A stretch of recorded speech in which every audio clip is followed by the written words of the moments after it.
Okay, so now we have a ballistic pendulum here. We're going to shoot a 7-gram bullet into a ballistic pendulum at 1.5 kilograms. The bullet would be expected to become embedded into this pendulum, which is probably a wooden block. And then these ropes allow it to freely swing upwards. Okay, and let's say it swings upwards to a maximum height of 0.11 meters. So we use a ballistic pendulum then to calculate the beginning velocity of the bullet before it strikes the pendulum, thus getting the velocity of the bullet essentially when it leaves the gun. This is a two-step process. We do use the conservation of energy first. So gravitational potential energy equals kinetic energy would be that equation, because when the bullet strikes the block then moves, so thus it has kinetic energy. At max height, it's no longer moving, so it gets converted all to gravitational potential. The goal of this calculation is to get the velocity of the block and the bullet right after the bullet is embedded into the block.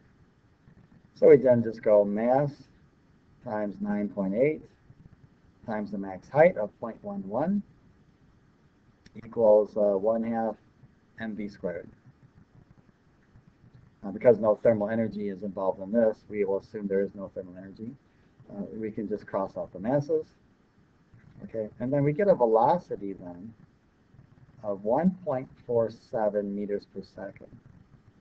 Now again, this is the velocity of the block just after the bullet is embedded in it.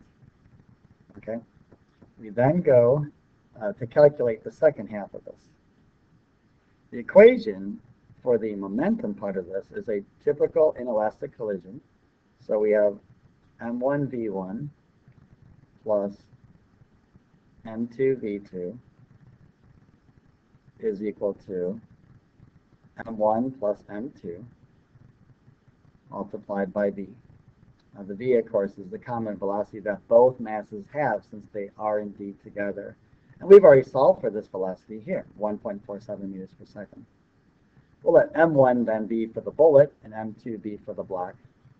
So then we go 0.0070. Remember, this is grams. It needs to get converted into kilograms.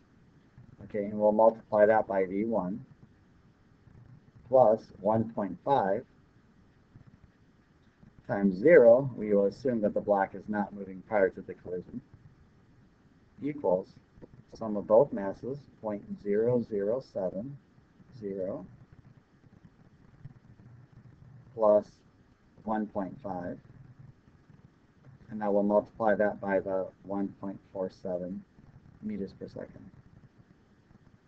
And of course, our job then is to find v1, which is the velocity of the bullet just before it strikes the block, and that would equal 316 meters per second. Now, essentially, that means the bullet leaves the gun at about 316 meters per second, minus a little bit of air resistance on its way over to strike the block.